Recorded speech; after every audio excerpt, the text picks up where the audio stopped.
Hindi lang dito sa Pilipinas dumarami ang bilang ng mga adik sa bawal na gamot at ang lumalaganap na kabi-kabilang krimen na konektado sa droga. Karamihan ng mga nabibiktima, kung hindi matanda, ay bata naman. Isa sa krimeng laganap ngayon ay ang panggagahasa sa mga batang babae.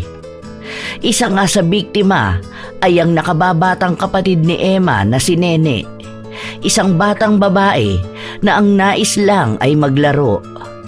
Sa brutal na nangyari sa bata ay talaga namang hinanap nila ang may sala. Ngunit paano kung ang nasa likod nito ay may mataas na posisyon sa bayan? Makakamit ba ng pamilya nila ang hustisyang nararapat? Papanig ba ang hustisya sa kanila kahit sila ay simpleng tao lang? Paano kung takot ang mga pulis sa taong ito? Ano ang gagawin ni Emma para makuha ang dapat na kaparusahan ng may sala? Hihintayin na lang ba niya na ang batas na ang magparusa?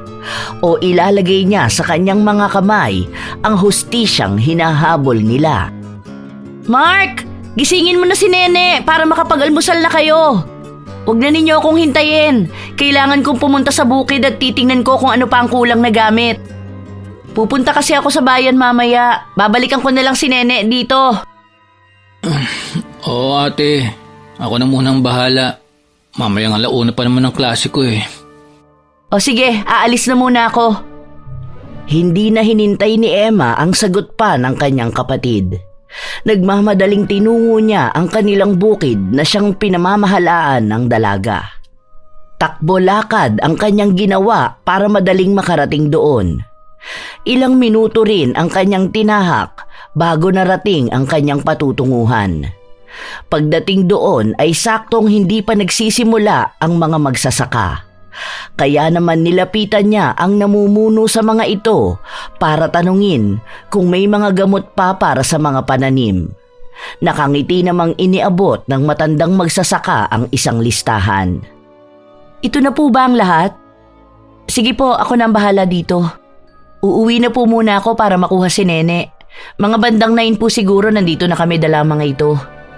Pagkatapos ng kanilang pag-uusap ay nagtungo na muna sa bilihan ng mga fertilizer si Emma. Dahil may kalayuan sa kanila ang pamilihan ay sumakay siya ng tricycle patungo roon. Nang makarating na sa pupuntahan ay binili na niya ang lahat ng nasa listahan. Pagkatapos ay pumunta naman siya sa pamilihan ng mga isda at gulay. Doon ay bumili siya ng pang-ulam nila sa tanghali. Nang mabili na ang lahat ng kailangan ay dumiretso na siya sa may kalakihang bahay nila na ang kalahati ay gawa sa semento at ang kalahati naman ay gawa sa kahoy. Pagdating sa bahay ay inabutan niyang nagdidilig ng halaman si Mark habang sina Isa at Nene naman ay nagwawalis. Aba, ang sisipag naman ng mga kapatid ko. Ah, ate, nandyan ka na pala. Sandali. Tutulungan na kita magpasok ng mga yan. Tumakbo si Mark palapit sa kanyang nakatatandang kapatid at kinuha sa kamay nito ang ibang plastik na dala. Masaya namang sumalubong sina Isa na 12 anyos at Nene na 8 taong gulang. Yumakap ang dalawang batang babae kay Emma. Naku, parang ilang taon namang nawala si ate. Parang sandali lang naman ako nawala eh. Ate, sama ako mamaya sa bukid ah. Maglalaro po ako ron. Tapos makikipagkwentuhan kila Mang Isko. Siyempre naman, hindi kita iiwan dito mag-isa no? Isa pa, naghanda talaga sila ng mga ikukwento sa'yo. Pero bawal mo sila guluhin pag nagtatrabaho ha? Opo! Pagpasok nila sa bahay ay nagtulong-tulong ang magkakapatid sa paghahanda ng tanghalian nila at ng mga magsasakang nagtatrabaho sa kanilang bukid. Si Mark ang naging abala sa paglilinis ng galunggong na ipiprito. Sina Nene at Isa naman ay tumulong sa paggagayat ng mga gulay na igigisa. Lumipas pa ang oras, eksaktong 10:20 ay nag-aayos na ng kanyang dadalhin sa bukid ang dalagang si Emma. Habang si Mark naman ay inaasikaso na ang mga gamit ni Isa para sa pagpasok sa eskwelahan. Nang matapos maiayos ang pagkain at mga pinamili, ay nagpaalam na siya sa kanyang kapatid na lalaki. Mark, punta na kami ni Nene. Ikaw na ang bahala kay Isa. Iiwan ko na lang dito sa lamesa ang baon nyo. Ate, huwag na. Madami pa akong extra. Aabot pa naman tong baon namin hanggang bukas. Basta, idagdag mo na tong 150. O sige na, aalis na kami. Hindi na hinintay pa ni Emma ang sasabihin ni Mark. Binitbit na niya ang mga dadalhin. Habang si Nene naman ay sumunod lang sa dalaga. Sa harap ng kanilang bahay ay nandoon, naghihintay si Mang Isko na may dalang sasakyan na kung tawagin ay kuliglig. Nagmamadaling lumapit ang matandang lalaki sa dalaga at tinulungan ito sa mga bitbitin. Nang maisakay na sa kuliglig ang mga dalahin, ay sumakay na rin ang magkapatid na babae. Mabilis namang pinaandar yon ni Mang Isko. Ilang minuto lang ay narating na nila ang bukid. Pagdating doon ay masayang bumaba sa kuliglig si Nene. Mabilis na tumakbo ito sa pahingahan ng mga trabahador.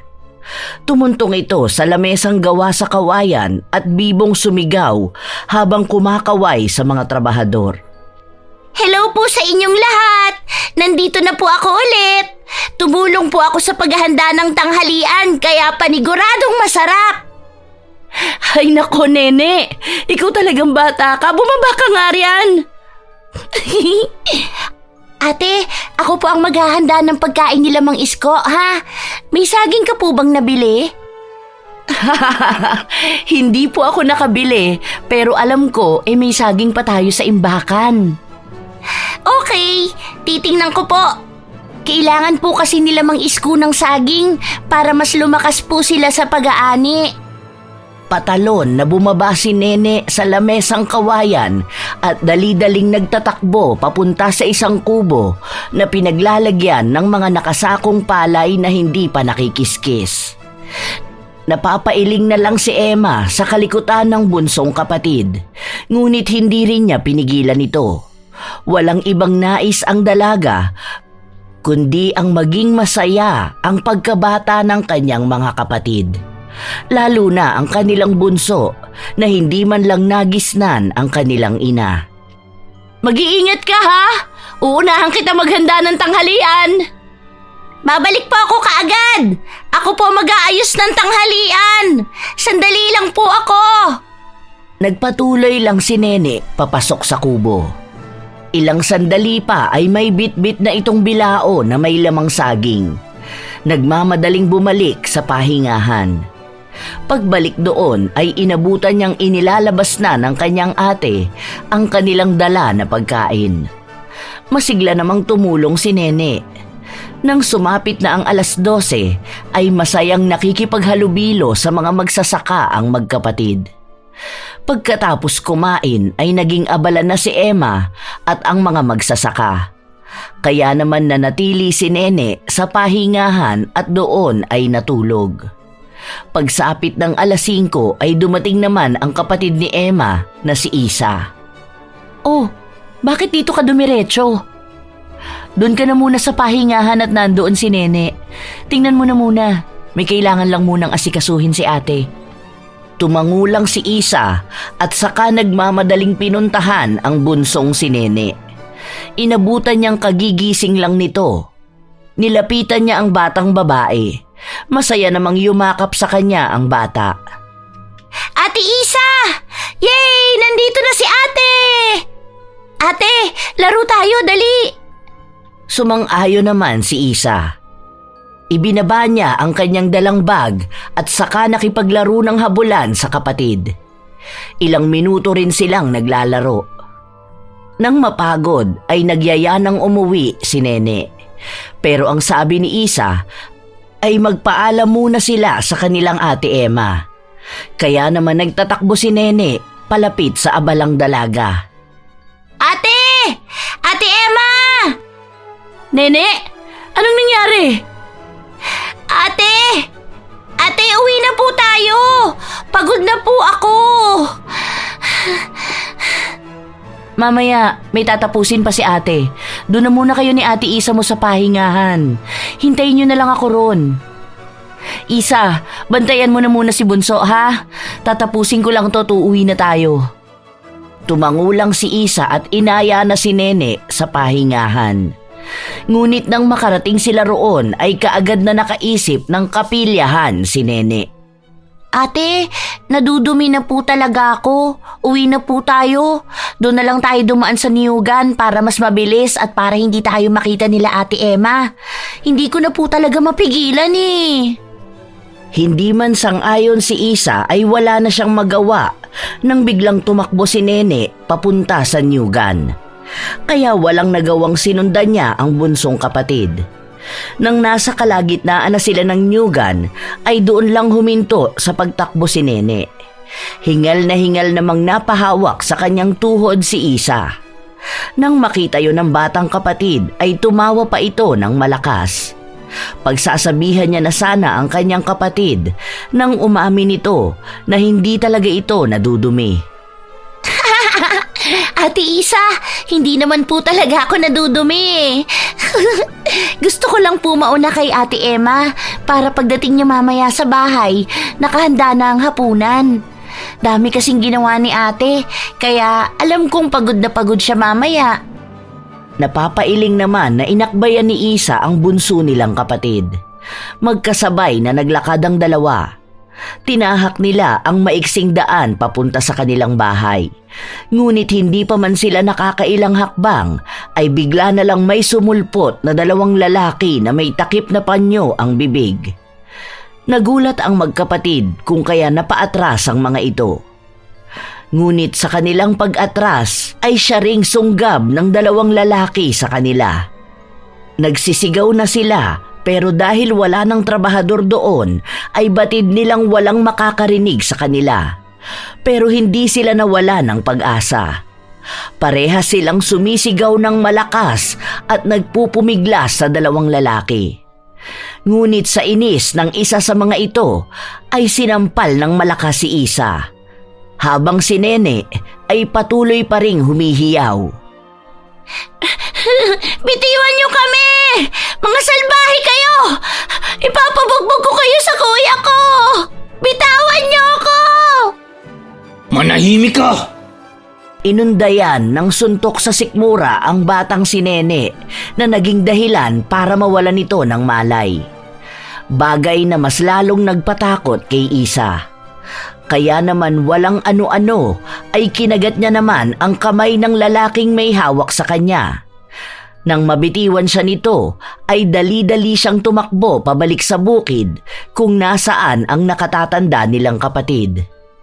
Hahabulin pa sana ng lalaki si Isa, ngunit sinabihan ito ng lalaking may hawak kay Nene. Boss, wag na. Hindi tayo may tuturo niyan. Ang mabuti pa, umalis na tayo. May isa naman tayong nakuha. May laruan ka na. Dali-dali namang tumakbo ang mga ito papunta sa isang sulok kung saan nakaparada ang isang jeep type na sasakyan. Pagdating doon ay tinalian nila ang walang malay na batang babae.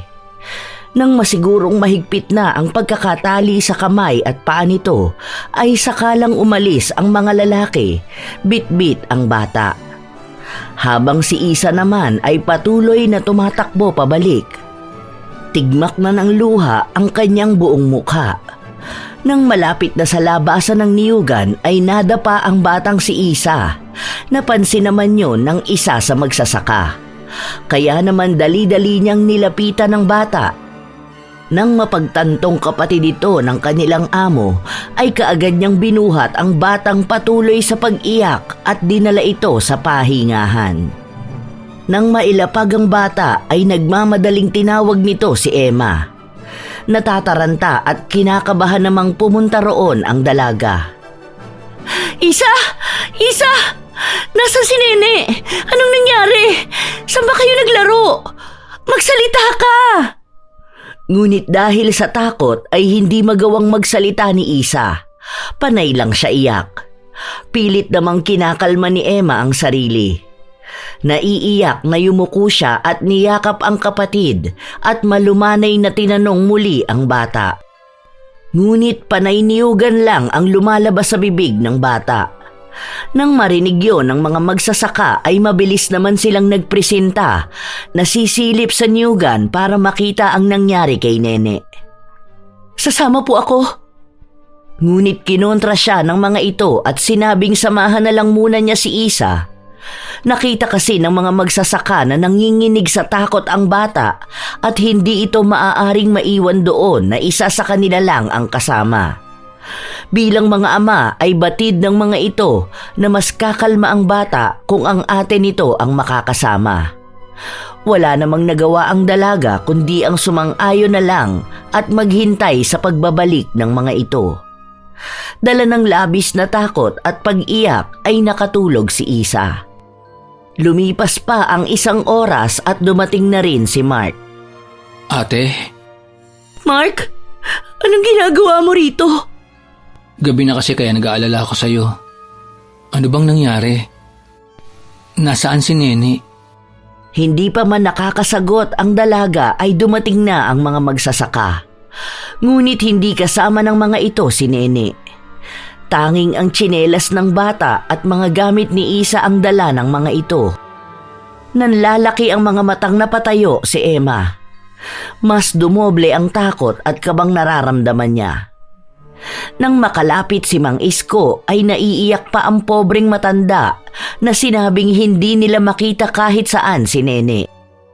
Parang binagsakan ng langit at lupa si Emma sa kanyang narinig. Pakiramdam niya ay nanghihina ang kanyang mga tuhod at nahihirapan siyang huminga. Dahil doon ay napaluhod siya sa lupa. "Kasalanan ko ang lahat ng ito! Kasalanan ko! Hindi ko mapapatawad ang aking sarili sa oras na may masamang mangyari sa aking kapatid. Napakapabaya ako!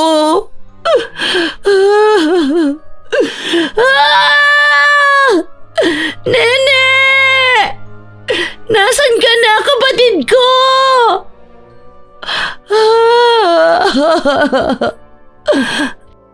Nawawala si Nene? Paano? Ate, tumahan ka na. Magpapatulong ako kina Kapitan. Hahanapin namin si Nene. Tahan na. Mahigpit na niyakap ni Mark ang nakatatandang kapatid. Hindi man niya alam ang gagawin ay batid niyang kailangan niyang magpakatatag bilang nag-iisang lalaki sa pamilya. Ang isa naman sa mga magsasaka ay dumating kasama ang mga tanod at ang kapitan nila. Kapitan, mabuti po at nandito kayo. Hihingi po kami ng tulong. Nawawala po ang bunso naming kapatid, si Nene. Tumango naman ang kapitan at kaagad na nag-utos sa mga tanod na maghiwa-hiwalay sa buong paligid ng niyugan. Nagpresenta rin ang ilan sa magsasaka na tutulong sila na muling maghanap sa bata. Nilapitan ni Kapitan ang dalagang si Emma na nakaluhod pa rin sa lupa. Itinayo nito ang dalaga at pinayuhang umuwi na muna. Ayon pa sa Kapitan ay baka biglang bumalik ang bata sa kanilang bahay at wala itong maabutan. Tumalima naman si Emma. Kinuha niya ang lahat ng kanilang gamit at inaya ang kapatid na umuwi na muna. Binuhat naman ni Mark si Isa, habang si Mang Isko ay inalok sila na ihahatid na para mas madaling makauwi. Maraming salamat po, Mang Isko. Hindi na po namin tatanggihan ang alok ninyo. Baka po tama nga si Kapitan na baka biglang umuwi si Nene at wala po siyang maabutan sa bahay. Nang makarating sila sa bahay, ay ipinasok kaagad ni Mark si Isa na kanyang karga. Maingat na ipinasok niya ang ikatlo sa kanilang magkakapatid sa silid na ginagamit nito at ni Nene. Nang mailapag na ay lumabas na rin si Mark doon. Pagdating sa sala ay kitang-kita ng binata ang kanyang ate Emma na nagkakandahaba-haba na ang leeg sa pagtanaw sa kalsada.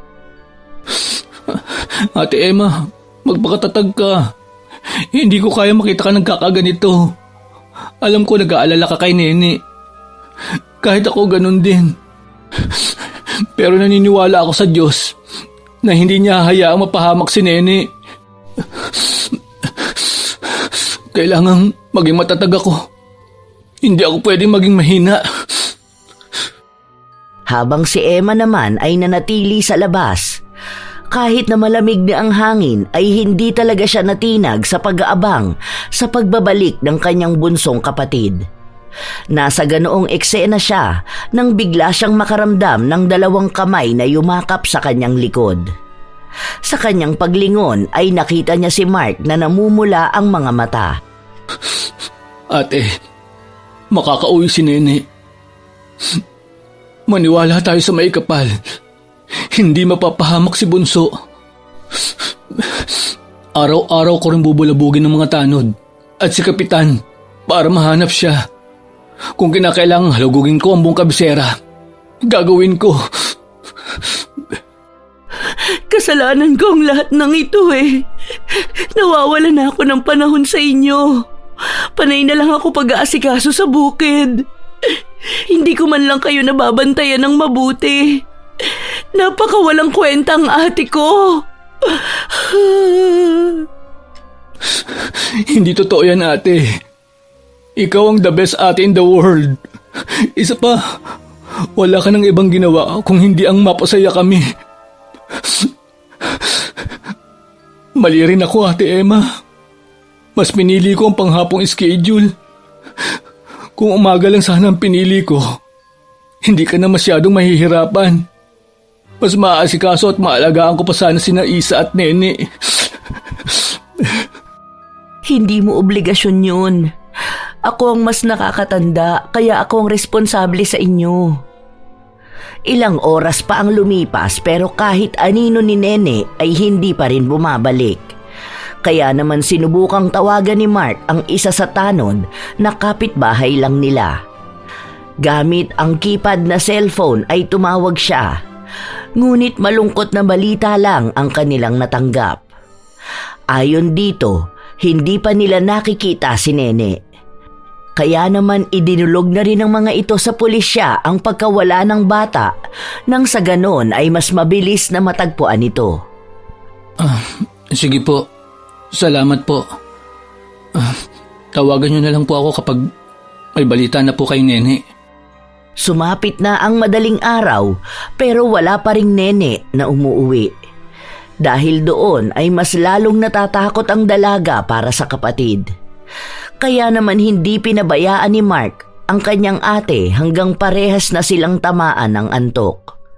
Kaya naman inaya na niya si Emma na pumasok na. Hindi naman na tumanggi ang dalaga.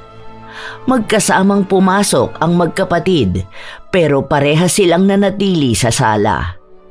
Sa pang-isahang pwesto si Mark at sa mahabang sofa na gawa sa kawayan naman si Emma. Ate, matulog ka na kaya sa kwarto mo? Ako na ang maghihintay kay Nene. Makikibalita rin ako uli sa kapitbahay nating tanod. Hindi, dito lang ako. Hihintayin ko si Bunso. Napabuga na lang ng hangin si Mark. Ilang sandali pa ay parehas nang nakatulog ang dalawa. Ngunit hindi pa man nagtatagal ay nanaginip na si Emma. Nasa gitna siya ng niyugan at sumisigaw na tinatawag ang pangalan ni Nene. Madilim ang paligid, ngunit natatanglawan ng liwanag ng buwan kung kaya may nakikita pa rin siya. Lakad siya ng lakad. Hindi pa nagtatagal ay may narinig siyang batang umiiyak at tinatawag ang kanyang pangalan. Nabusesa niya yon. Alam niyang si Nene yon, kaya naman mas lalo pa niyang nilakasan ang pagsigaw. Nene! Nene, nasaan ka?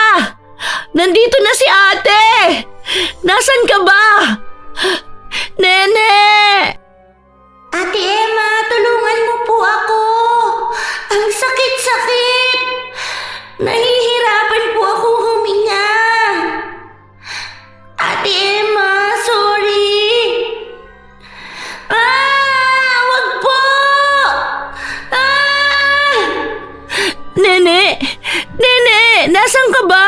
Bakit hindi kita makita? Dala ng takot na nararamdaman dahil sa boses ni Nene na parang nasasaktan ay nagtatakbo si Emma. Pilit na hinahagilap ang nawawalang kapatid. Nang bigla na lang siyang nahulog sa isang butas. Nagpagulong-gulong siya, kaya naman napapikit sa sakit dahil sa mga batong kumakaskas sa kanyang balat. Nang maramdaman niyang bumagsak na ang kanyang katawan, ay doon lang siya muling nagmulat. Sa pagbukas ng kanyang mga mata, ay napagtanto niyang nananaginip lang siya. Dahil ang totoo ay nalaglag siya sa sofang kawayan na hinigaan niya. Sa lakas ng pagkakabagsak niya, ay naalimpungata naman ang binatang nasa tapat lang niya. Nataranta si Mark nang makitang namimilipit sa sakit ang kanyang ate sa sahig. Ate Emma, anong nangyari sa'yo? Pwede bang mamaya ka na magtanong? Tulungan mo akong tumayo.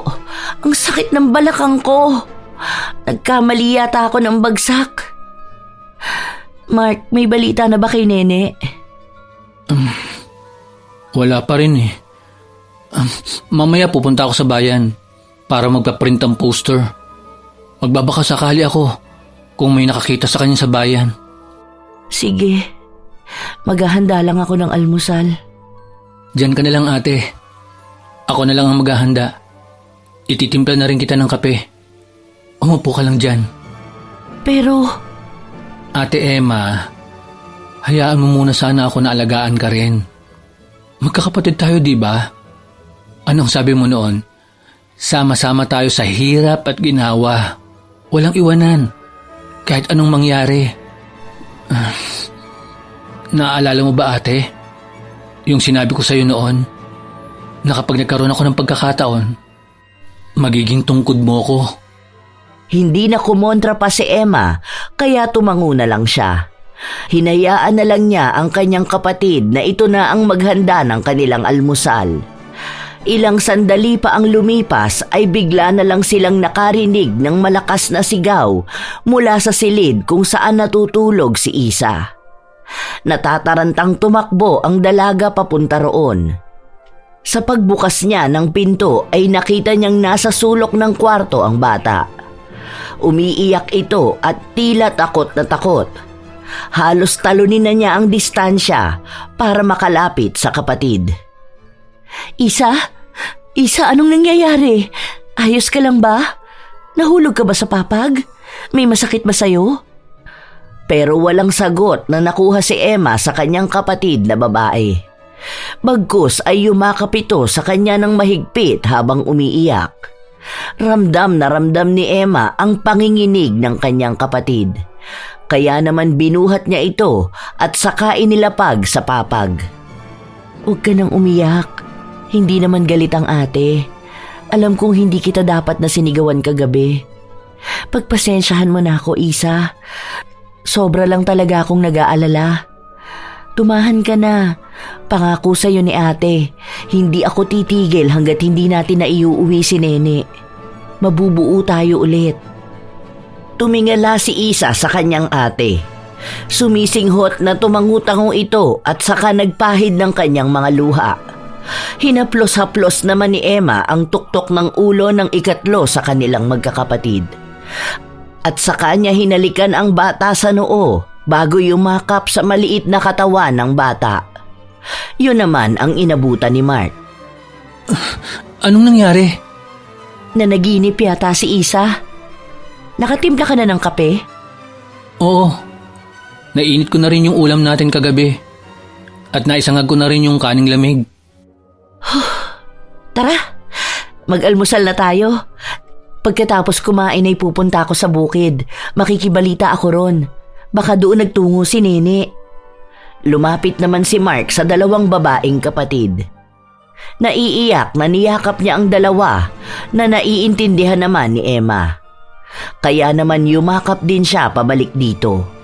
Maging si Isa ay ganon din ang ginawa. Kaya natin to. Basta sama-sama lang tayo.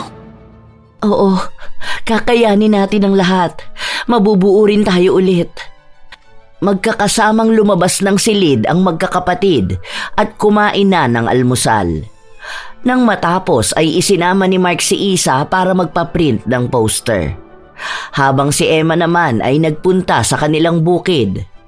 Nang makarating ang dalaga sa kanyang pupuntahan ay inabutan niyang kalahati lang ng kanilang trabahador ang naroon. Kaya naman tinanong niya ang isa sa mga ito.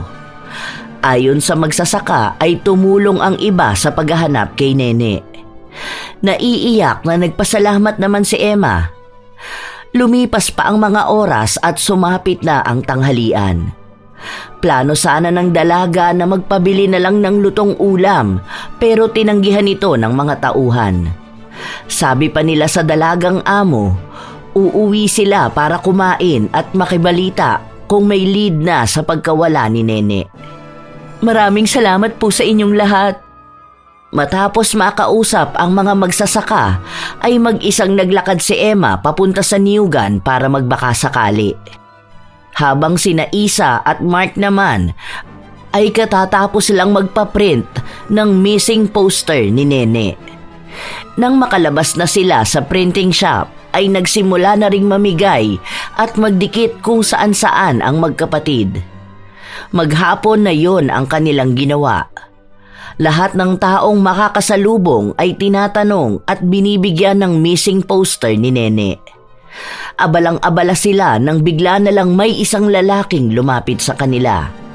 Sakto namang nakayukunon si Isa at pinagmamasdan ang larawan ng kapatid na nawawala. Mark, ano yung pinamimigay ninyo? Mang Pilo, poster po ito ng nawawala kong kapatid. Ito po oh. Baka sakali po na nakita niyo po siya. Aba, ito na ba yung bunso niyo? Ang laki na pala niya. Huli ko siyang nakita nung baby pa siya. Anong nangyari? Kailan pa siya nawala? Kahapon lang po. Sa may Niyugan po. Sila po ni Isang magkasama kahapon pero... Naputol ang sasabihin ni Mark nang bigla na lang tumingala si Isa para tignan ang lalaking kausap ng kanyang kuya na may pamilyar na boses. At saka sumigaw ng napakalakas. Nagtago rin ito sa likod ni Mark habang patuloy sa pagsigaw at pag-iyak. Nanginginig din ang buong katawan ng batang babae. Kaya naman nabaling dito ang atensyon ng dalawang nag-uusap.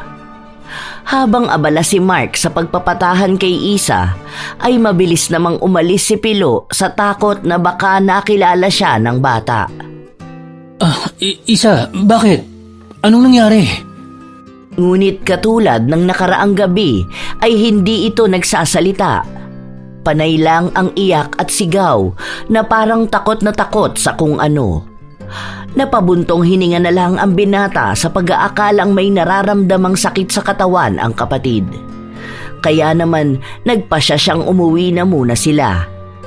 Nang makarating sila sa bahay, ay inabutan nila roon si Emma na nagsasalita mag-isa.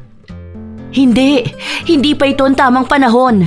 Hindi ako dapat na magpadalos-dalos. Napapraning lang ako kaya pakiramdam ko wala na ang init ni Nene. Nene, hindi ka pwedeng mamatay. Hindi totoo ang mga nakita kong pangitain. Hindi yun totoo. Pinaglalaroan lang ako ng aking imahinasyon. Ang kapatid ko. Ate Emma, anong ibig mong sabihin? Ate, huwag mong sabihin sa akin na ginamit mo ang natutunan mo kay inay. Ate, sumagot ka.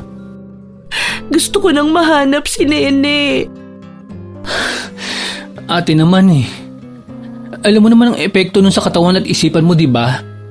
Sinabihan ka na noon ni inay. Delikado. Lalo na't hindi ka naman sanay na gumamit ng kakayahan mo. Ate naman. Sorry. Desperado na akong mahanap ang kapatid natin Napanaginipan ko siya kagabi.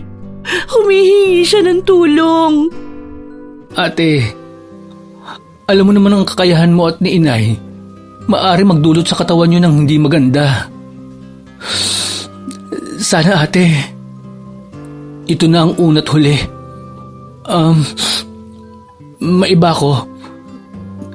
Saan mo ginawa? Sa Newgan. Sa panaginip ko kasi nandoon ako at hinahanap si Nene. Doon ko rin narinig ang kanyang boses. Kaya kanina, kahit tirik ang araw ay sinubukan kong gawin ang itinuro ni Nanay. Pero malabo ang nakita ko. Pero nakakaamoy ako ng masangsang na amoy na parang may halong amoy metal. May naaamoy din akong nasusunog. Pero hindi ko natapos dahil dumating ang mga magsasaka. Hindi na sumagot si Mark. Bagkus ay inutusan lang nito si Isa na maligo na muna. Habang siya naman ay naghahanda na ng kanilang hapunan. Si Emma naman ay naghahanda sa kanyang pag-alis. Plano niyang pumunta sa presinto para makibalita. Ngunit pinigilan siya ni Mark at sinabihang siya na ang pupunta. Lumipas pa ang oras at nakaluto na si Mark. Tahimik na pinagsasaluhan nila ang hapunan. Pero pare-pareho ang tatlo na tamilmil sa pagkain. Nang matapos silang kumain ay lumakad na si Mark. Plano rin kasi ng binata na sumama sa paghahanap kay Nene.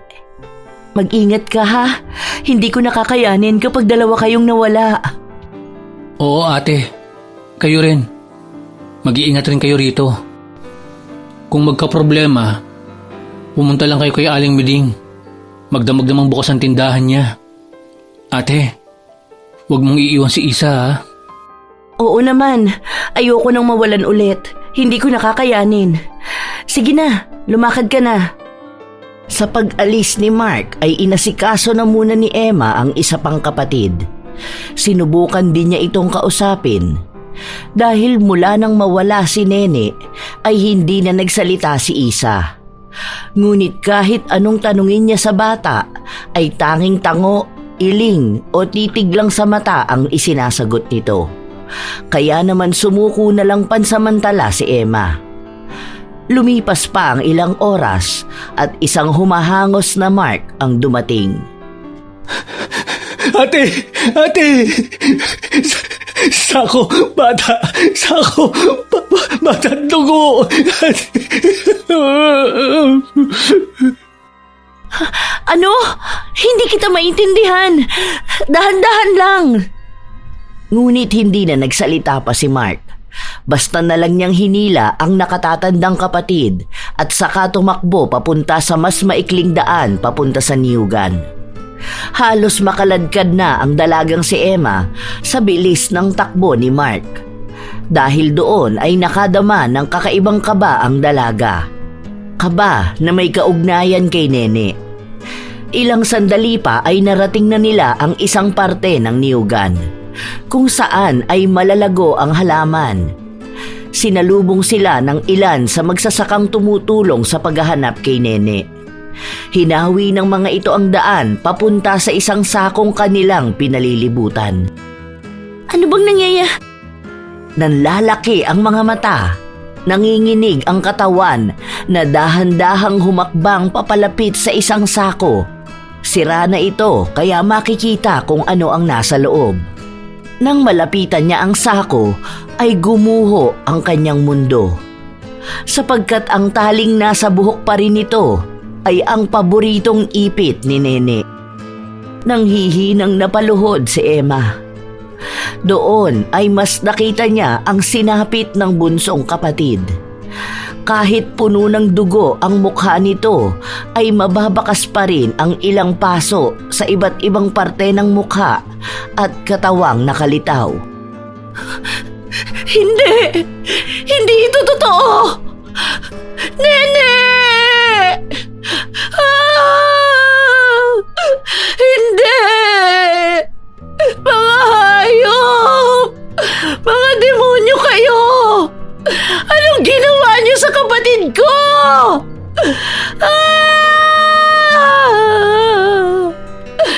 Nene! Bunso! Anong ginawa nila sa'yo?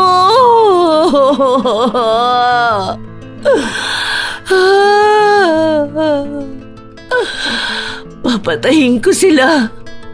Papatayin ko sila! Isinusumpa ko sa harapan mo, bunso. Maghihiganti ako. Doble ang ipaparanas ko sa kanila. Kap, nakatawag na po ba kayo sa police station? Malungkot namang tumango ang kapitan.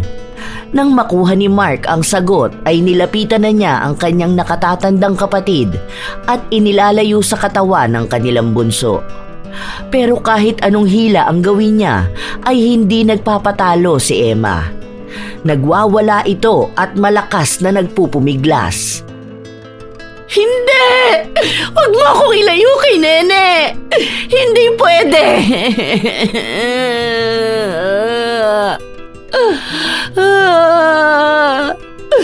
Gagawin ko ng paraan.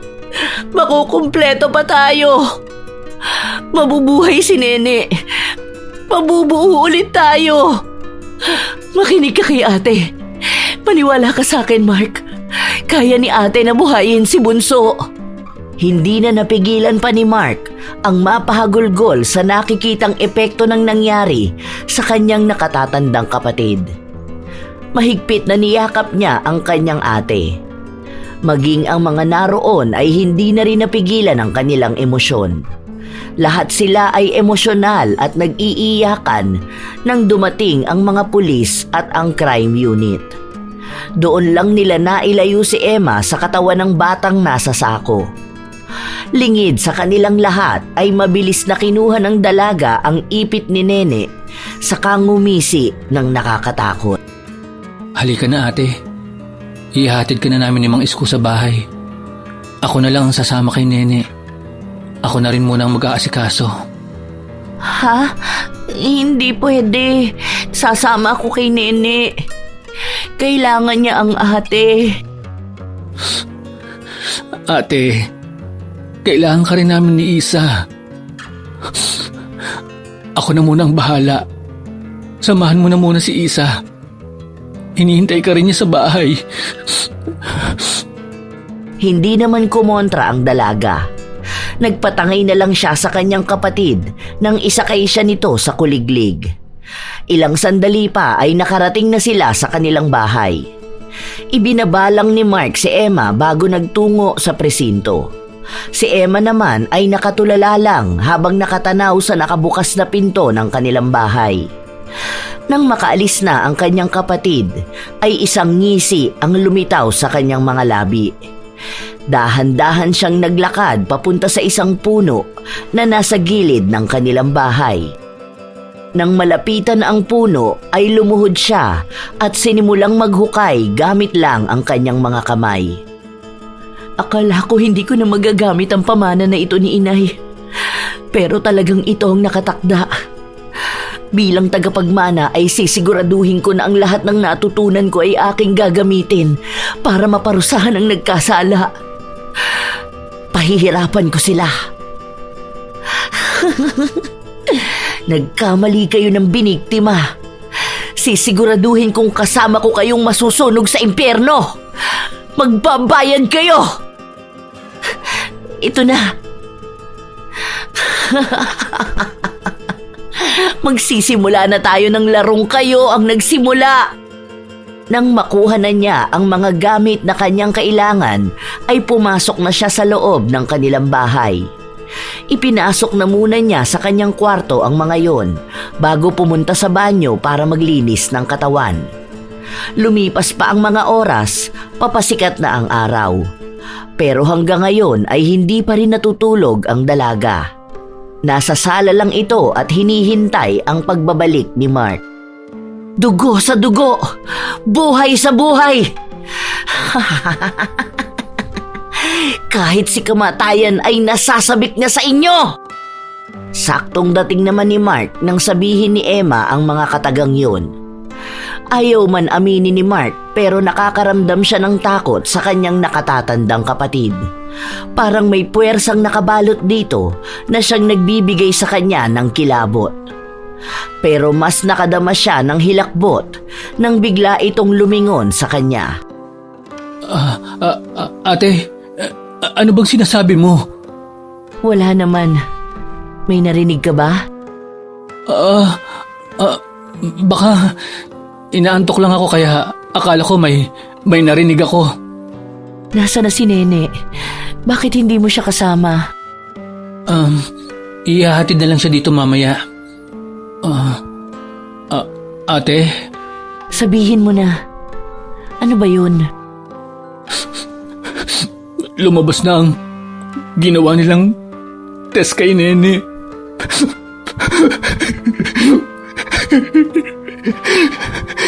Ginahasa siya, ate. Pinahirapan. Punong-puno ng bubugang bata niyang katawan. Wala pa ring emosyon si Emma. Nakatitig lang ito sa kapatid na umiiyak. Bagsak ang balikat na napayuko siya. Hindi niya alam kung paano niya pa sasabihin sa nakatatandang kapatid na parang tinakasan na ng bait. Ate, makinig ka. Hindi ko alam kung... Huwag ka na malungkot, Mark. Bigyan mo lang ako ng ilang araw. Sisiguraduhin ko sa'yo na mabubuo ulit tayo. Makakauwi na rin si Nene dito sa bahay. Babalik na tayo sa dati. Mas lalong napahagulgol si Mark sa narinig na sinabi ng kanyang ate. Hindi na niya alam kung hanggang kailan niya kakayanin ang bigat ng mga nangyayari. Bilang sumunod sa panganay, ay aminado siya na hindi pa niya kayang bitbitin ang buong pamilya. Ang tanging pag-asa na lang niya ay magising na ang kanyang ate sa katotohanang hindi na makakabalik si Nene.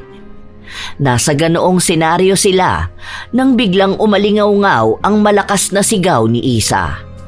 Doon ay parang natauhan si Emma. Isa? Halos magkasabay na tumakbo ang dalawa papunta sa kwarto ni Isa. Nang mabuksan nila ang pinto, ay nakita nilang nasa isang sulok na naman ang batang babae. Pero ang kaibahan ay may itinuturo ito sa may bintana. Mabilis namang lumapit doon si Mark at sinilip ang nakabukas na bintana. Pero wala siyang nakitang kahit sino o ano pa man doon. Habang si Emma ay pinapakalma ang batang babae. Ngunit mas lalo lang itong nagwala nang mahawakan siya ng kanyang nakatatandang kapatid. Kaya naman napaatras si Emma. Nagtataka sa inakto ng kapatid na babae. Para na naman itong nababaliw at napahawak pa sa kanyang ulo. Hindi. Bakit? Anong ginawa ko? Tinakot ko ang kapatid ko. Emma, ano ba? Ano bang pumasok sa utak mo?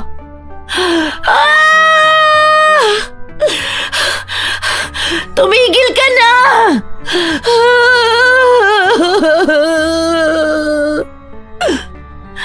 Nanlulumong na paupo na lang si Mark sa nakikitang sitwasyon ng kanilang pamilya ngayon. Wala na ang dating sigla. Ramdam na ng binata na lahat sila ay nanghihina. Ilang segundo pa ang lumipas ay napagtanto niyang mali ang sumuko siya. Bumuga na lang siya ng hangin at tumayo. Malalaki ang hakbang na nilapitan niya si Isa na nakatitig sa kanilang ate na parang nawawala na sa sarili. Lumipas pa ang mga oras.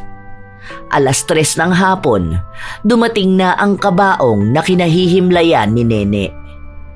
Nang makita ni Emma na ipinasok na sa kanilang bakuran ang katawan ng kapatid, ay hindi niya napigilan ang kanyang sarili. Tinangka niyang tumakbo para lumapit doon, ngunit pinigilan siya ni Mark para maiwasan ang aksidente. Lalo na sa kalagayan ng pag-iisip ngayon ng kanyang nakatatandang kapatid. Mahigpit ang pagkakayakap sa bewang at talagang hindi bumibitaw ang binata. Kahit pa nga nagpupumiglas si Emma. Nene! Nakauwi ka na! Mark! Bitawan mo ko! Yayakapin ko ang bunso natin! Ate, please! Umayos ka naman na! Parang awa mo na! Hindi ko ito kaya mag-isa! Nahinto sa pagpupumiglas si Emma. Pumihit siya paharap kay Mark. Doon ay nakita niya ang pagod at paghihirap sa mata ng kanyang kapatid na lalaki. Para namang natauhan siya sa nakita. Mahigpit na niyakap niya ang kapatid na lalaki at panay ang hingi ng tawad. Dahil doon ay bumuhos ang lahat ng luhang laging pilit na pinipigilan ni Mark. Ano bang ginagawa ko? Sorry, tumahan ka na. Magkasama na ulit tayong tatayo at lalaban. Pasensya ka na kay ate kung nawala ako sa aking sarili. Pasensya ka na kung mahina ang ate. Simula ngayon, mas poprotektahan ko kayo ni Isa. Kayo na lang ang meron ako. Ate.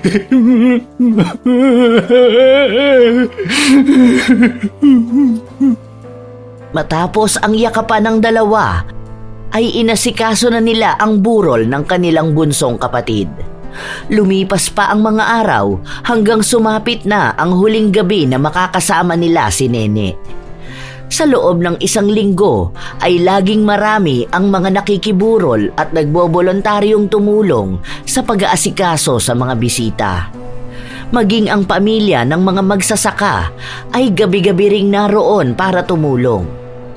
Natapos ang gabi na yon na maayos naman. Ngunit ng araw ng libing na, ay isang may edad na lalaki ang bigla na lang nag-iiyak sa harap ng tinatakpang pinaglagakan sa labi ni Nene. Sorry, Nene. Hindi ko alam na ikaw yung batang yon. Patawarin mo ako. Dahil sa narinig ay galit na sinuntok ni Mark ang may edad na lalaki. Hindi naman ito lumalaban at patuloy lang sa paghingi ng tawad. Pati ang mga magsasaka ay nais ding saktan ang lalaki. Pero napigilan sila ng ilang pulis at mga tanod. Si Kapitan naman ay inaawat si Mark, habang si Emma ay parang hindi pa napoproseso ng kanyang utak ang ibig nitong sabihin. Nang mapagtanto ang ibig sabihin ni Pilo, ay doon lang natauhan ang dalaga. Anong sabi mo? Akong may kasalanan. Patawarin mo ko, Emma. Hayop ka!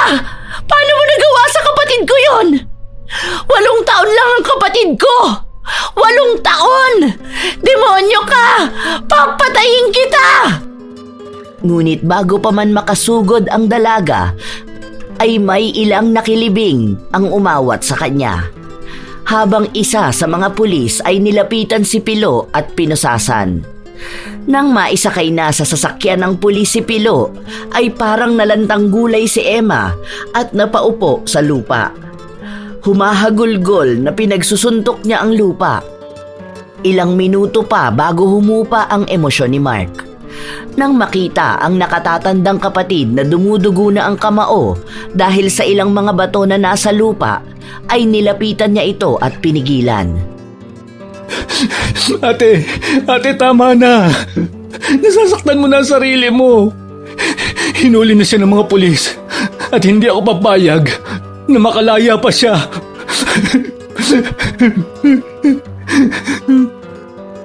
Hayop siya. Kinuha niya ang buhay ni Nene, kaya hindi ko siya papatahimikin. Dahan-dahang gumapang palapit sa nicho ni Nene si Emma. Awang-awa naman ang mga nakakita sa nangyayari sa kanya.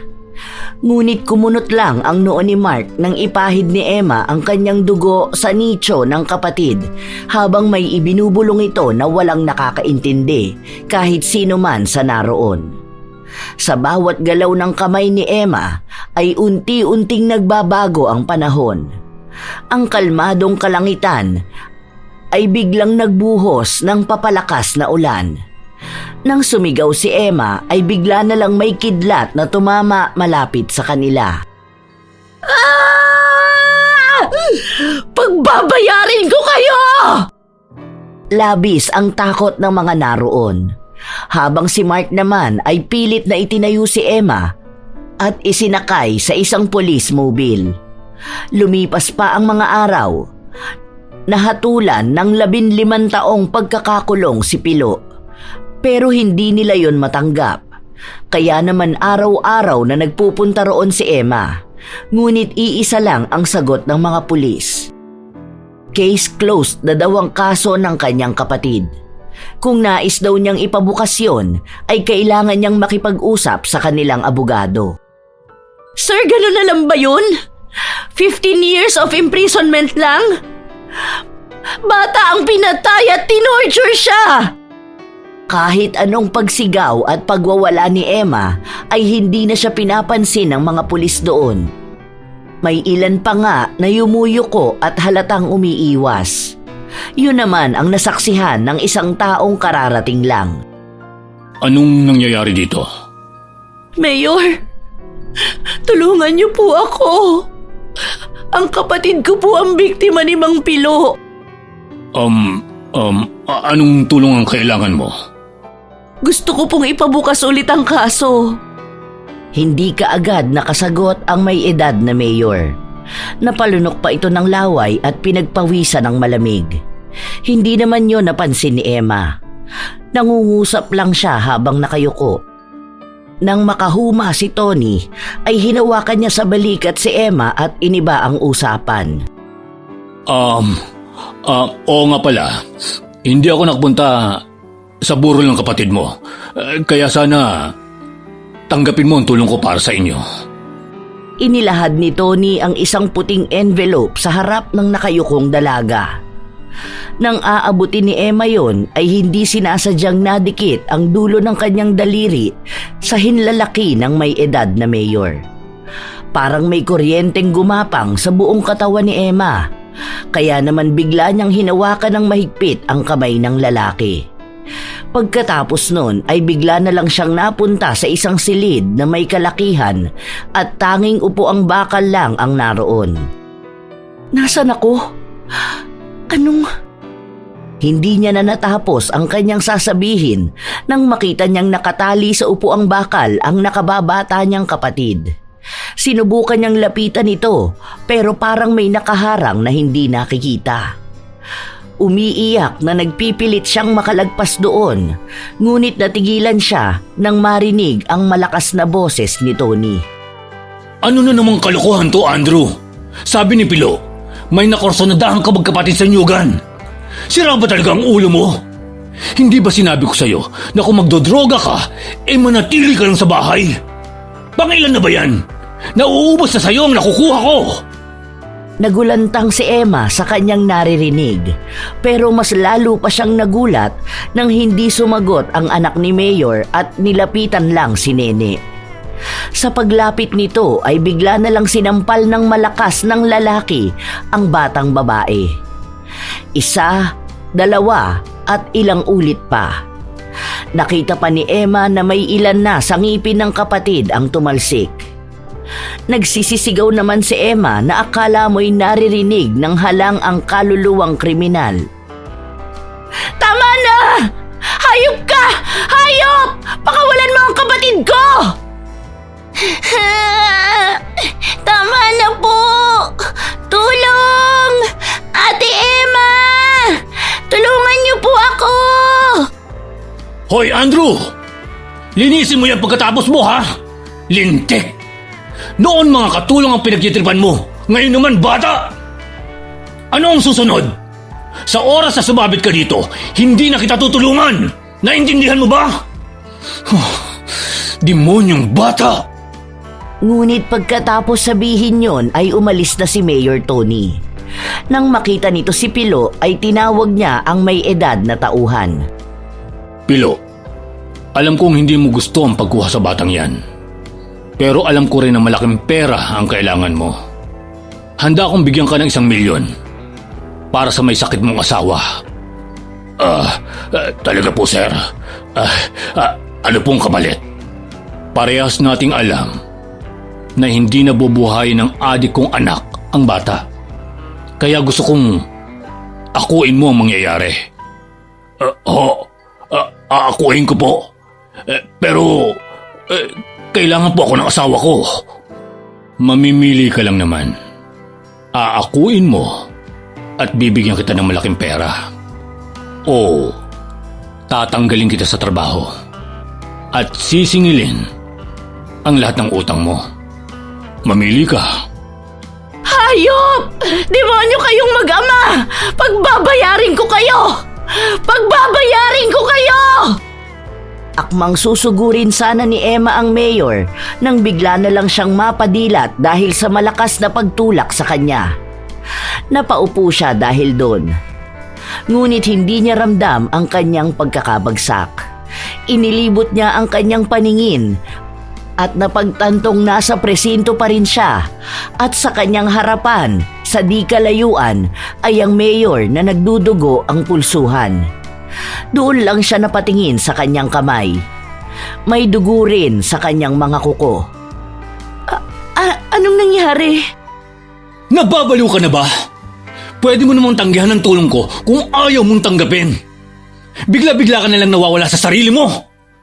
Ialis nyo na yan dito hanggat nakapagtitimpi pa ako. Maingat namang inalalayan siya ng ilang mga pulis na babae rin. Ngunit bago siya tuluyang mailabas ng mga ito, ay matalim na tinitigan niya si Mayor Tony at nagbanta sa lalaki. Pagbabayarin kita! Sisiguraduhin kong mabubulo kayo sa impyerno ng adik mong anak! Aba, at talagang harapan mo akong binabantaan, ha? Kung patayin na kita dito, baka nakakalimutan mo na ako ang batas sa lugar na ito. Hindi na sumagot si Emma, pero nagpumigla siya sa dalawang pulis na may hawak sa kanya at akmang susugurin si Mayor Tony. Ngunit hinawakan siyang muli ng dalawa. Sa pagkakataong yun ay walang pakundangang dinuraan niya ang lalaki. Tumalsik naman ang laway ng dalaga sa pisngi ng mayor. Nang makita yon, napangisi si Emma at hinayaan na niyang mailabas siya ng dalawang pulis. Nang mailabas na siya ay dumiretso na siya sa kanilang bahay. Doon ay inabutan niyang naglilinis sina Isa at Mark. Mark, hindi si Mang Pilo ang pumatay sa kapatid natin. Ha? Ano ate? Saan mo naman nakuha ang impormasyong yan? Kaagad na ikinuwento ng dalaga sa kapatid ang kanyang nagawa ng hindi sinasadya. Kagaya rin yon ng kakayahan ng kanilang ina. Dinitalya niya rin dito ang kanyang mga nakitang nangyari sa kapatid na bunso. Hindi man niya nakita ang lahat, ay iisa lang ang alam ng dalaga. Binayaran si Mang Pilo para akuin ang krimen na gawa ng anak ni Mayor Tony. Maging ang paulit-ulit na pagsampal kay Nene. Galit na ibinagsak ni Mark ang walis sa sahig. Mga wala silang puso. Ang sasama nila, ate. Paano nila nagawa yun? Ang liit-liit pa ng kapatid natin. Ganun ba talaga kapag may posisyon ng ama? Alam kong nangako ako sa iyo at kay inay. Pero panahon na para gamitin ko ang ipinamana niya sa akin. Hindi kita pipigilan, ate. Pagbayarin mo sila. Gusto ko maramdaman nila ang hirap at sakit na dinanas ni Nene. At kung kailangan mo ang tulong namin ni Isa, sabihin mo lang. Kaya na ng ate ito. Ang gusto kong gawin mo ay samahan magdamag si Isa mamaya. Eksakto sa eclipse. Mas mabisa ang itim na kapangyarihan. Magbabayad sila sa ginawa nila kay Nene. Yan ang sigurado ako. Nang sumapit ang gabi, ay sinimula na nga ni Emma ang kanyang plano. Sa likod ng kanilang bahay, kung saan ay walang ibang maaaring makakita sa kanya, ay gumuhit siya ng tatsulok na may mata at sinag ng araw sa lupa gamit ang isang sanga. Pagkatapos nun ay nagturok siya ng 3 kandila sa bawat kanto ng kanyang iginuhit. Sa gitna ng mata ay inilagay naman niya ang isang maliit na garapon kung saan nakalagay ang dugo na tinanggal niya sa kanyang kuko. Ito na! Ito na ang oras ninyo! Mayor Tony, Ipapalasap ko sa iyo ang lahat ng ginawa ng anak mo sa kapatid ko at sisiguraduhin ko namang susundan ka ng adik mong anak. Pagkatapos sabihin yon, ay sinimulan na niya ang pag-oorasyon. Nagpatak pa siya ng langis sa boteng nasa gitna habang may inuusal.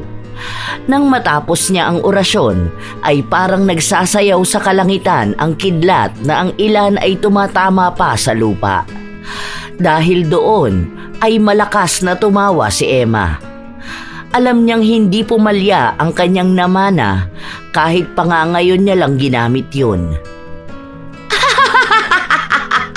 Simulan na natin ang laro!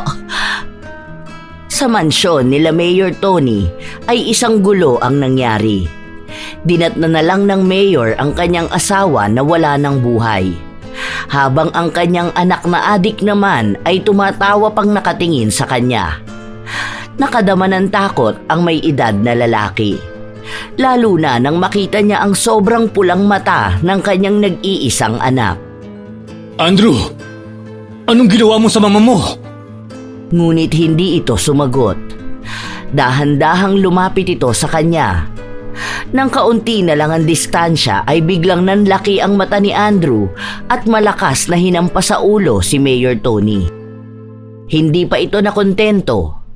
Nang matumba ang may edad na lalaki ay sinakyan niya ito at inupuan sa tiyan, saka walang awang pinagsusuntok ang mukha ng ama. Pinilit namang lumaban ni Tony, pero higit na malakas ang kanyang anak. Ilang minuto rin na panay pakawala ng suntok si Andrew bago tuluyang tumayo at umalis. Buong lakas namang sinubukang gumapang ni Mayor Tony. Pero hindi pa siya nakakalayo nang makita niyang pabalik na ang kanyang anak na may dalang kutsilyong may kalakihan. Tumatawa-tawa ito at parang nang aasar. Andrew, anak, ako ito. Ang papa mo. Itigil mo na ito. Parang awa mo na. Parang awa mo na, anak ko. Ngunit parang walang naririnig si Andrew. Lumapit ito sa ama at saka nagsabi na maglalaro sila ng isang larong paborito niya. Nang mapagtanto ni Tony ang ibig sabihin ng anak, ay nagmamadali siyang makalayo rito. Ngunit dala ng bugbog na natamo ay hirap siya. Hindi ayoko. Pero bago pa siya muling makagapang, ay hinila siya ng anak sa paa at saka ito nagsabing hindi siya pwedeng tumanggi. Hinawakan ni Andrew ang pulsuhan ng ama at walang awang pinalagatok yun. Halos mamilipit naman sa sakit ang matanda. Nang makita ni Andrew na hindi na makakapalagpa ang ama, ay sinimulan na niya ang kanyang laro. Kumanta siya ng pen-pen de sarapen habang palipat-lipat ang dulo ng kutsilyo.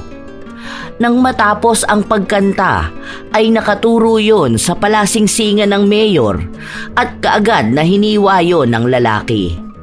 Dahil doon ay halos mawalan na ng ulirat si Tony sa sobrang sakit na nararamdaman. Ah! Baliw ka! Sira ang ulo mo! Ah! Dahil sa sinabi ng matandang lalaki ay nagalit lalo si Andrew. Kaya naman sinaksak niya sa mukha ang ama. Hindi pa ito nakontento at hinila pa ang dila ni Mayor at pinutol yun.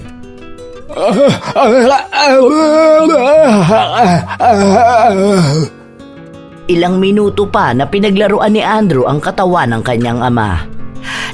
Nandyang hinihiwa nito ang bibig ng ama, pinuputol ang mga daliri at paulit-ulit na sinasaksak sa tagiliran. Nang mapagod ay huminto siya. Lumayo ng bahagya sa katawan ng kanyang ama na ilang minuto pa lang na pumanaw. Sa kanyang pag-upo malapit sa hagdan ay may naramdaman siyang gumagapang sa kanyang lalamunan. Pinilit naman niyang isuka yon. Nang mailabas na ay para siyang biglang natauhan. Takot na takot ang lalaki nang makita ang daliri ng kanyang ama na kanina lang ay pinutol niya. Habang si Emma naman ay masayang umusal ng panibagong orasyon. Hindi pa tayo tapos maglaro, kaya humanda ka na sa mga alagang ipapadala ko sa'yo. Tinanggal niya ang bote na nasa gitna ng mata at ipinalit doon ang isang larawan na nakuha niya sa dyaryo. Katulad ng nauna ay inilagay niya yon sa gitna ng mata at saka pinatakan ng langis. Ang kaibahan lang ay naglagay siya ng mga hantik doon. Tingnan natin kung gaano kakatamis. Sigurado akong mag-e-enjoy kayo ng aking mga hantik! Malakas na tumawa si Emma habang sa bahay nila Mayor ay namimilipit naman sa sobrang pagsusuka si Andrew. May nararamdaman pa siyang mga gumagalaw sa kanyang lalamunan. Ngunit kahit anong pilit niyang isuka yon ay hindi niya mailabas. Pero ilang minuto lang ang lumipas ay sumuka na siya. Labis ang kanyang pagkagulat nang makitang ang kanyang isinuka ay purong dugo na may kasama pang mga malalaking langgam. Ngunit hindi roon nagtatapos. Dahil ang mga hantik na naisama sa suka ay muling gumapang sa kanya. Lahat ng butas na maaari nilang pasukan ay kanilang dinaanan. Labis ang sakit na naramdaman ng lalaki nang may mga pumasok sa kanyang ilong at tenga. Hindi pa nagtatagal ay hindi na nakayanan pa ni Andrew dahil napasok na rin ang ugat sa kanyang puso. Habang si Emma naman ay tuwang-tuwa sa kanyang ginawa. Yan ang nararapat sa inyong mag-ama. Tama lang yan. Sa sobrang tuwa ni Emma ay hindi na niya namalayang nakatayo na pala sa kanyang likuran si Mark. Kung hindi pa siya kinalabit nito ay hindi pa niya malalaman. Natapos mo na, ate. Tapos na. Nakuha ko na ang hustisyang nararapat sa ginawa nila sa kapatid natin. Paano si Mang Pilo? Kaya ko siyang palampasin. 15 taon din siyang makukulong. Tama na sigurong kabayaran yon para sa pagtulong niya kay Andrew na dukutin ang kapatid natin. Pero gusto ko pa rin siyang makausap. Gusto mo bang samahan kita? Hindi na. Kaya ko na. Bantayan mo na lang si Isa at mag-review ka para sa entrance exam sa darating na SEM. Sige, ate. Tara na. Tulog na tayo. Tulog na tayo. Panigurado ngayon na lang uli tayo makakatulog ng mahimbing. Magkatulong na inayos muna nila ang mga parapernalyang ginamit ni Emma sa pangkukulam sa mag-ama bago sila sabay na pumasok ng kanilang bahay. Kinabukasan ay maagang dumalaw si Emma kay Pilo.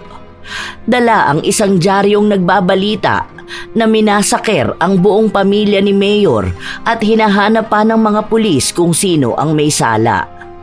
Lingid sa kanilang kaalaman ay kinulam ang mag-ama. Nataon lang na nadamay ang ina. Nang nasa harap na siya ng presinto, ay bumuga muna ng hangin si Emma bago pumasok. Pagkapasok ay lumapit siya sa isang pulis na naka-duty. Sir, dadalaw po ako kay Mang Pilo. Bukas pa naman po siya dadalhin sa Bilibid, di ba? Kaagad naman siyang inasikaso ng pulis na mukhang baguhan. Pinapasok siya nito sa receiving area at pinaghintay. Wala pang 5 minuto ay kaharap na niya ang may edad na lalaki. Nakayuko lang ito at parang natatakot na tumingin sa kanya. Kaya naman inilapag niya ang dyaryo sa harap nito. Nang mabasa ng matanda yon, ay labis ang gulat nito. Oh, anong... Totoo ba ito? Ano po sa palagay niyo? Hindi ako ang pumatay at nagpahirap kay Nene. Hindi ko talaga alam na kapatid mo siya. Malaki ang utang na loob sa inay mo. At alam kong nagkasala ako nang tinulungan kong kinapin ni Andrew si Nene. Ayoko naman talaga eh. Pero natatakot ako para sa buhay ko at sa buhay ng pamilya ko. Dahil mahirap kalaban si Mayor.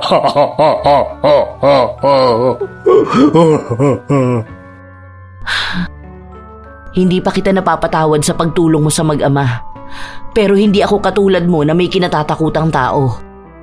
Binangga ko ang boss mo, di ba? Ibig mo bang sabihin na mana mong kakayahan mo sa nanay mong manggagaway? Hindi na sumagot pa si Emma. Tumayo na siya at nagpa siyang lisanin ang presinto. Mula ng araw na yon ay muling nagbalik ang sigla ng pamilya nila. Bagamat kulang na sila ng isa, ay patuloy pa rin silang nagmamahalan. Ipinatingin na rin ni Emma ang kapatid na si Isa sa isang psychiatrist. Napag-alaman nilang sanhi ng trauma, kaya takot itong magsalita. Paunti-unti ay bumabalik na rin sa normal ang batang si Isa. Sa ating buhay ay hindi maiiwasan ang pagsubok. May madali at mayroong mahirap. Ngunit manalig lang tayo at matatapos din ang mga pagsubok. Sa parte ng pamilya nila Emma, masasabi nating ang unang pag-ibig ay umiikot sa loob ng bahay. Wala ring edad para makatulong tayo sa ating pamilya, maliit o malaking tulong man. Para naman sa mga bata na kagaya nila Nene at Isa, likas sa bata ang maging makulit at pasaway. Pero dapat nating ipaintindi sa kanila ang mga maaaring kapahamakan na naghihintay, na nagkalat sa ang dakuma ng lugar o bayan. Para sa mga ate na patuloy na lumalaban para sa kanilang mga kapatid, magpakatatag lang tayo at huwag magpapadala sa pagsubok ng buhay.